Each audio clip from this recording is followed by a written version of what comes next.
My name is Reverend Dr. Wallace Bradley, and I'm the host of this show. I'm also the president of United in Peace, Inc. The issues that's put together for this show is none other than the chairman of United in Peace, Inc.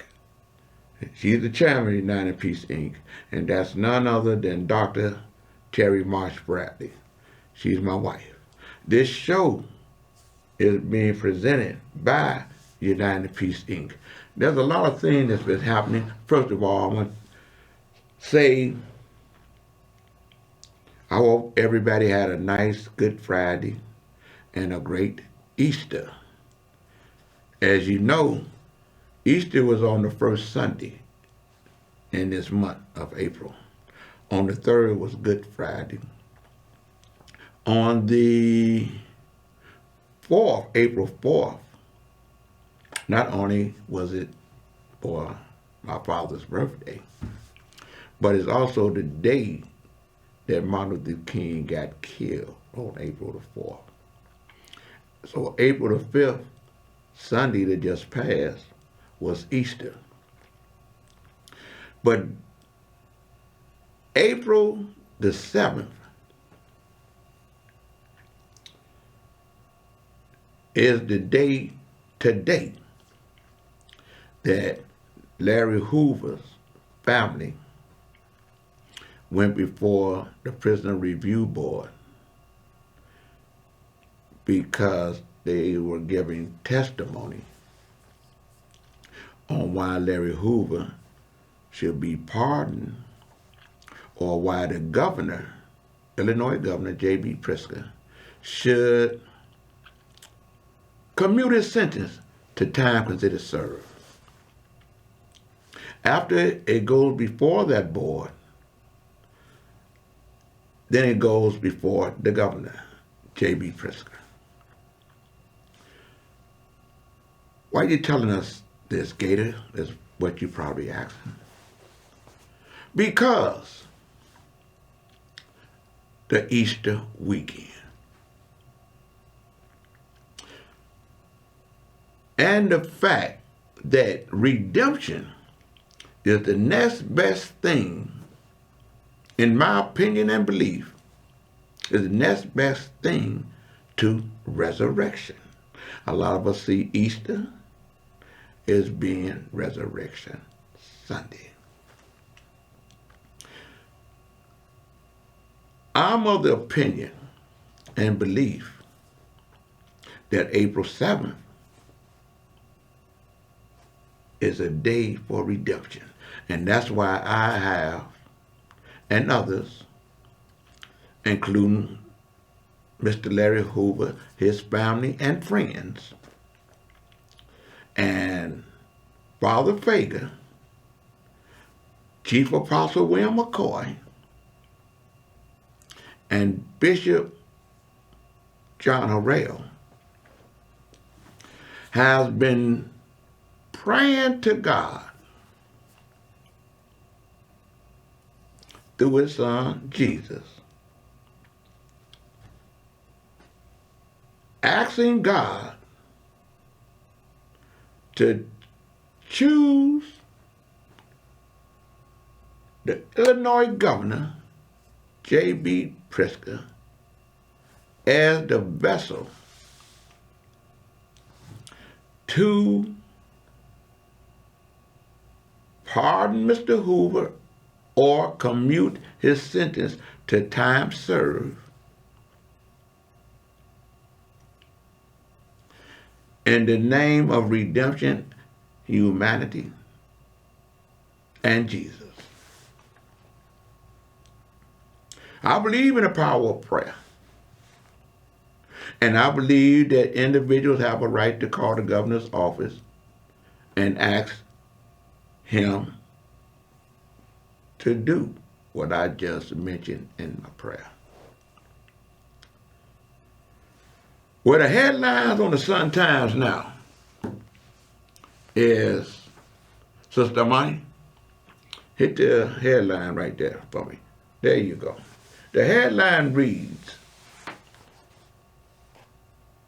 in today's paper, which is the evening paper, which will probably be front page tomorrow, they had the hearing today, from what I'm hearing from my sources. It was a good hearing because of individuals that was able to speak on behalf of Larry Hoover. And it says, here, bring it up something. No, I'm sorry, my bad. Anyway, you had a former prosecutor from New York. That's good. You had a former prosecutor. Come up some more. I mean, go, yeah, come on some more. I wanted to see the picture of his wife. No, you was going right. Go up, there you go. Oh, come down, right, come. Right there. That's a picture of Miss Hoover and the attorney Moore, and I believe the other guy is the former prosecutor from New York that spoke on behalf of Larry Hoover. And what he said is that Hoover supporters told the Illinois Prisoner Review Board that the former kingpin is a changed man. And you know the headlines read, Gangster Disciples founder Larry Hoover has wife, ex-New York mob prosecutor, push parole board to free him. Talking about Larry Hoover. Hoover supporters told the Illinois Prisoner Review Board, hold it right there. Right there, thanks. Told the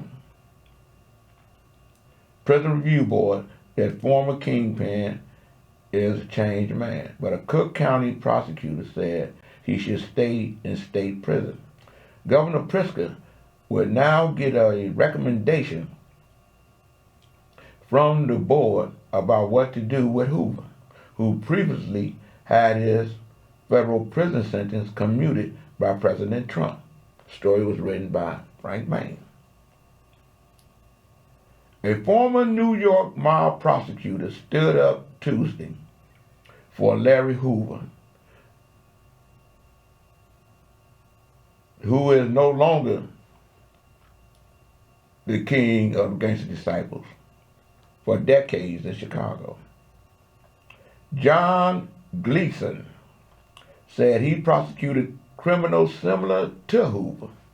People like John Gotti, the notorious Teflon Don, the boss of New York's Gambino crime family. And he says, but Hoover is different, Gleason said. He's grown up and is remorseful. Gleason told the Illinois Prisoner Review Board, which is considering the 75-year-old former gang leader request for clemency from Governor J.B. Pritzker. Larry Hoover poses no risk of danger to the community, said Gleason, who became a federal district judge and a member of the United States Sentencing Commission and is part of Hoover's legal team. Dozens of people, including Hoover's wife, Wendy, attended a Prisoner Review Board hearing in downtown Chicago, where a 3-member panel heard testimony from Hoover's supporters, along with prosecutors, one of them Assistant Cook County State's Attorney Enrique, I think that's his name, Abraham, said a grant of clemency for Hoover would ignore the seriousness of the killing he's locked up for, who minimized the crimes he later committed in prison and will put the public in danger. Abraham said Hoover ordered the 1973 killing of William Pookie Young to show everyone that he would protect his criminal enterprise at all costs, even though he's now aging. He's 75 years old now. His freedom would still pose a risk because his criminal acts have almost always been carried out vicariously through surrogates, according to Abraham. William Young never got a second chance, Abraham said. Despite that opposition, Hoover and his supporters have increasingly hoped for his release despite decades of rejections in the state's separate parole process. That's because Hoover won a separate grant of clemency last year from President Donald Trump for a federal drug conspiracy sentence. Last summer, Hoover was freed from the federal Supermax prison in Colorado and transferred to a different prison to serve his state murder sentence. Authorities said they won't reveal the location of where he's being held because of security concerns. The state's Prisoner Review Board holds hearings both for requests for parole and for executive clemency. The board will consider the testimony given today and forward a confidential hearing. I'm sorry. Okay. The board didn't hear. The panel takes about 2 months. Here it is. The board will consider the testimony given Tuesday and forward a confidential clemency recommendation to the governor, who makes the final decision. The panel typically takes about 2 months to give a recommendation to the governor.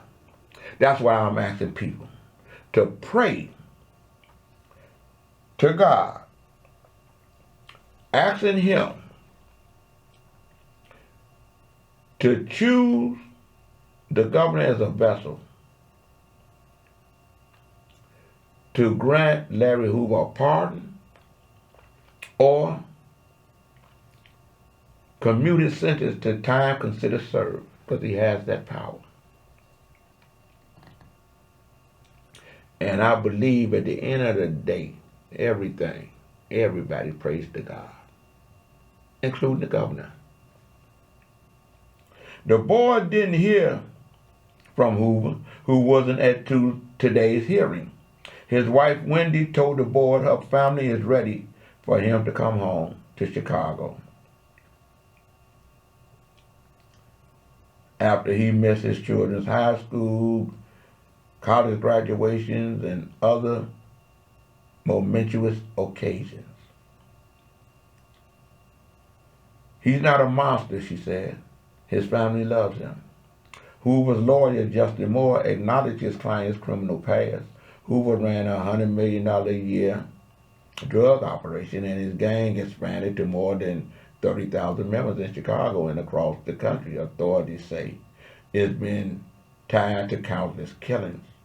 We are not here to excuse what happened in Mr. Hoover's life, Moore said. We are here to talk about accountability. Moore echoed other supporters in saying Hoover reformed his life in federal prison, where he was held since the late 1990s, until his recent move to a state prison system.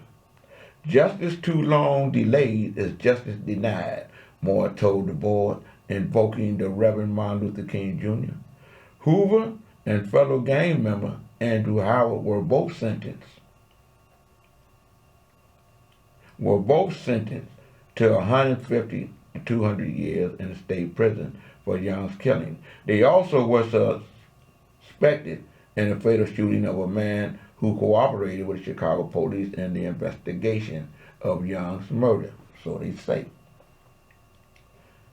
Howard was paroled in 1992 Moore said Howard's freedom and Hoover's continued incarceration highlights the unfairness of the criminal justice system. Moore also pointed out that Hoover's prison term was handed down under a state sentencing structure that no longer exists. In the late 1990s, Hoover and his top leaders were convicted in federal court in a drug conspiracy case.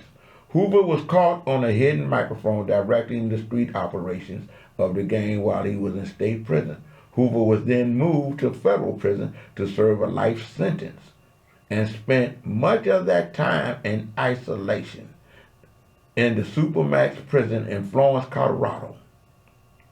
Even though Trump granted Hoover clemency in his federal drug case, his state murder conviction has remained intact. In a court filing, Hoover's lawyers said he renounced his ties to the gangster disciples and that his continued imprisonment in a slow state-sanctioned death sentence. Hoover did not create the fire, the petition said. He grew up in it. Among those who have backed Hoover's bid for freedom. Okay, Monty. No. You can bring me on.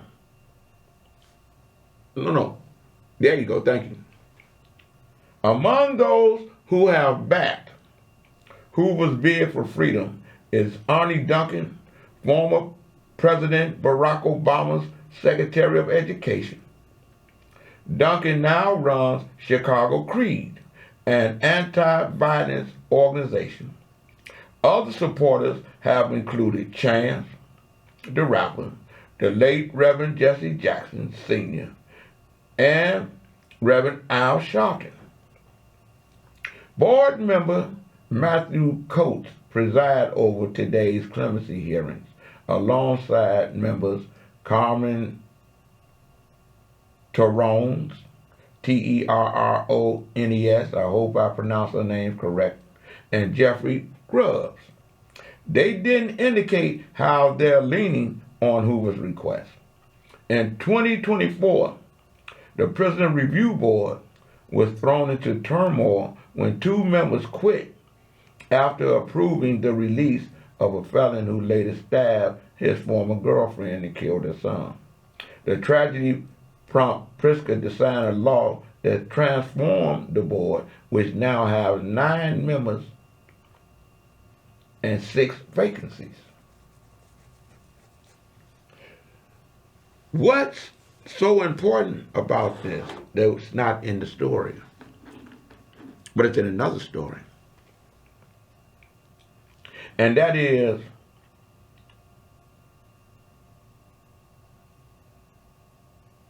the story where Arne Duncan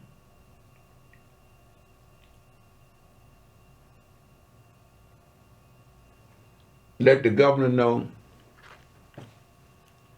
that he supports Larry Hoover's release. And I made mention that he would have no problem with Larry Hoover coming to join his organization and program. First off, most importantly, there's been individuals that have been pardoned from the state of Illinois. They were far worse criminals than Larry Hoover.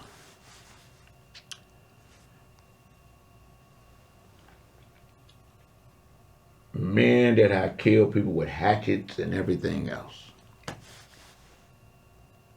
The man is 75 years old. He's not a threat. The man that killed Mr. Young, the parole board freed him. Larry didn't shoot the man, didn't kill the man. The man has health problems. And if he was a threat, I don't believe that Trump would have freed him. If he was such a threat,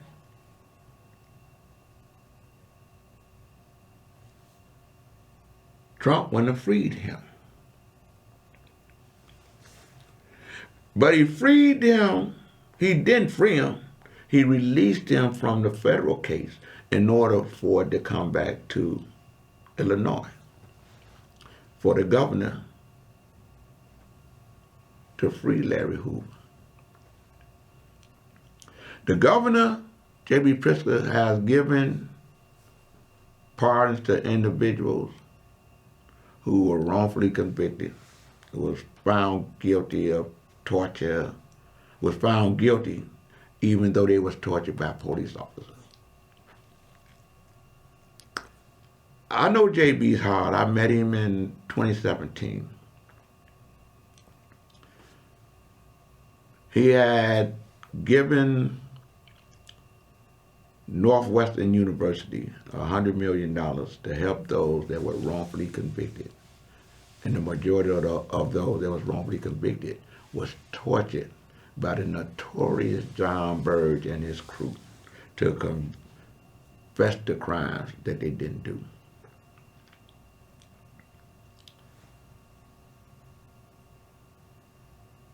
I'm sure the governor is aware of his health problems and he knows he's not a threat. I got my faith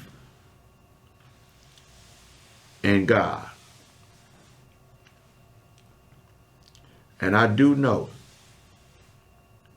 that J.B. Pritzker is a God-fearing man. And I do know that he believes in redemption and humanity. So I want to ask everyone to pray to God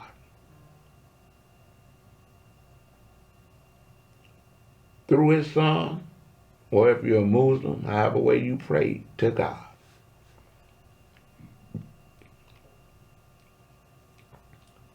Asking God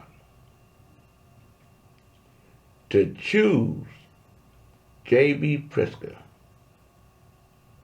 as the vessel to pardon Larry Hoover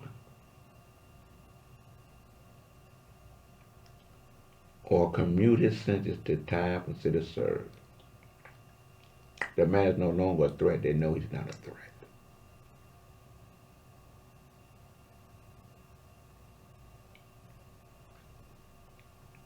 And one thing I do know,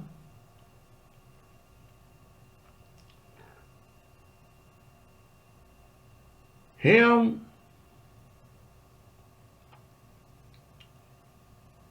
being free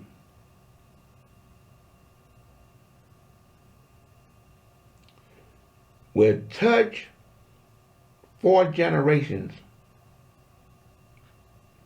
of individuals. Why you say that, Gator? Because I got a great-grandson that's 17 years old. And he know I've been to the penitentiary, and he know about Larry Hoover 4 generations.